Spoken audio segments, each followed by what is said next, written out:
많은 환자분들이 요즘은 자가 포셉 같은 것들을 사용해서 스스로 마이봄샘을 짜면서 오시기는 하는데요. 눈꺼풀 세정을 하는 것 얼마나 도움이 되나요? 눈꺼풀 찜질을 하는 것, 온열안대를 하는 것이 얼마큼 도움이 되나요?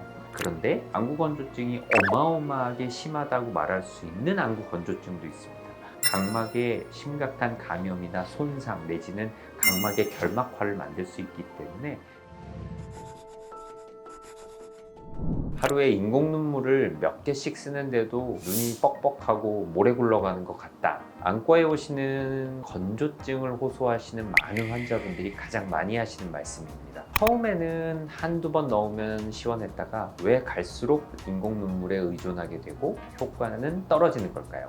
오늘은 인공 눈물만 몇 년째 달고 사시는 분들을 위해 눈물이 진짜 마르는 이유와 내 눈의 건조증 상태를 확인하는 법에 대해 알아보겠습니다.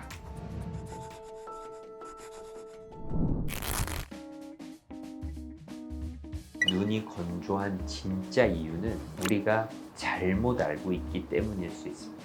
우리가 드라이 아이 디지즈, 안구 건조증에 대해서 처음 논의할 때 안구 건조증은 눈물이 부족한 질환이라고 얘기를 했습니다. 그런데 지금은 그것만이 아니고 굉장히 다양한 다른 팩터가 관여된다는 것을 지금은 알고 있습니다. 따라서 안구 건조증은 눈물이 부족한 질환만은 아니기 때문에 인공 눈물만으로는 효과가 없을 수 있는 게 1번. 두 번째는 인공 눈물이라고 알고 사용하는 제재들이 정말 인공 눈물일까에 대한 의문입니다. 인공 눈물이라는 표현을 우리나라에서는 아주 쉽게 표현을 하지만 영어로는 artificial lubricant라고 얘기합니다. 인공 윤활제가 정말 인공 눈물일까요? 우리가 눈물은 그렇게 단순한 한 가지 성분으로 구성되어 있지 않기 때문에 당연히 이는 눈물의 여러 가지 성분을 대신할 수 없습니다. 그래서 안구 건조증은 눈물이 부족하기 때문에만 생기는 질환이 아니고 우리가 사용하는 것은 인공 눈물이 아니기 때문에 우리는 이것만으로 편해질 수 없다. 나이가 들었는데 기름샘이 완벽히 좋기는 쉽지 않다, 이렇게 말씀 많이 드립니다. 나이가 30대 중반, 후반, 40대 이렇게 넘어가다 보면 내가 정말 온몸이 유분기가 부족하고 건조해지는구나 라는 걸 느끼게 되는데 우리 눈에 눈물을 제공하는 마이봄샘도 그거랑 똑같이 움직이게 됩니다. 그리고 현대인들은 굉장히 많은 영상 장비, 스마트폰, 눈 사용을 하기 때문에 그 과정에서 눈 깜빡임도 부족해지고 여러 가지 알러지 질환도 겹치기 때문에 거의 모든 사람은 기름층이 부족하거나 나쁠 것이다 라는 말씀을 드리고 있습니다.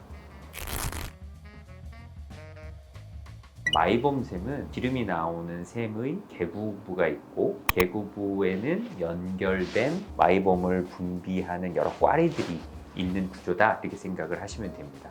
정상 마이봄샘은 여러 샘들이 잘 살아있는 모습, 그 길이도 길고 곧으면서 꽉 차 있는 게 정상 마이봄샘이라면 반면에 전반적인 마이봄샘들이 길이가 짧아져 있으며 단축되어 있거나 중간중간 비어 있는 것, 이런 게 마이봄샘 기능장애가 많이 진행되어서 더 이상 샘이 살아날 수 없는 형태의 마이봄샘이다.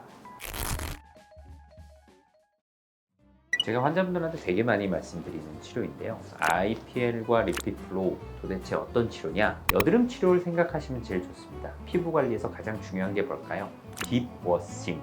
피지샘 깊숙이, 모공 속 깊숙이 있는 여러 가지 샘들의 노폐물들과 찌꺼기를 딥워싱을 통해서 피지들을 뽑아주고 그 다음에 딥 모이스처라이징 하는 거 아니냐, 이런 얘기를 말씀을 많이 드리는데 우리가 IPL과 리피플로우 같은 치료들은 사실은 딥워싱 하는 치료들입니다. IPL로 마이봄샘 속 깊숙이 열을 전달한 후에 피지가 좀 녹은 상태를 만들어주고 그걸 통해서 굳어있는 기름 찌꺼기들, 앞에 막혀있는 블랙헤드들을 압출해서 빼주는 것. 리피플로우도 마찬가지로 열을 직접적으로 마이봄샘 안쪽에서부터 가해서 기름을 녹인 상태로 리드미컬하게 마이봄 굳어있는 것들을 압출하는 것. 굉장히 심한 난치성 안구 건조증에 관하여서 IPL과 리피플로우를 동시에 적용해서 리피플로우 치료 횟수와 효과적으로 치료할 수 있는 방법에 대한 연구 결과를 논문으로 발표한 적이 있고요. 이전에는 그런 연구 결과가 없었기 때문에 꽤 좋은 치료 효과를 봤다라는 연구 결과를 제가 발표한 바가 있습니다. 건조증은 우리 일상적으로 우리 피부나 이런 조직처럼 유지, 관리하셔야 잘 유지될 수 있다. 안구 건조증이 어마어마하게 심하다고 말할 수 있는 안구 건조증도 있습니다. 스티븐 존슨 증후군이라든가 심각한 쇼그렌 증후군들은 사실 안구 건조증의 일부입니다. 그런 경우에는 물론 당연히 심각한 시력에 손상을 줄 수 있지만 대부분의 안구 건조증은 그 원인과 문제가 되는 것들을 잘 치료를 한다면 비가역적인 시력에 손상을 주진 않는다, 이렇게 말씀드리고 싶습니다. 사실 많은 환자분들이 요즘은 자가 포셉 같은 것들을 사용해서 스스로 마이봄샘을 짜면서 오시기는 하는데요. 눈꺼풀 세정을 하는 거 얼마나 도움이 되나요? 눈꺼풀 찜질을 하는 거, 온열안대를 하는 것이 얼만큼 도움이 되나요? 이런 것들을 많이 물어보시는데 저는 해서 나쁠 건 없다, 이렇게 말씀을 드리고 있긴 하지만 그것이 유효타가 나오기에는 쉽지 않다. 저는 그거보다는 병원에 내원하시는 걸 조금 더 추천드리고 있기는 합니다. 제가 마이봄샘 기능장애가 심한데 내 거가 제일 심해. 내 마이봄샘이 한쪽이 거의 없어.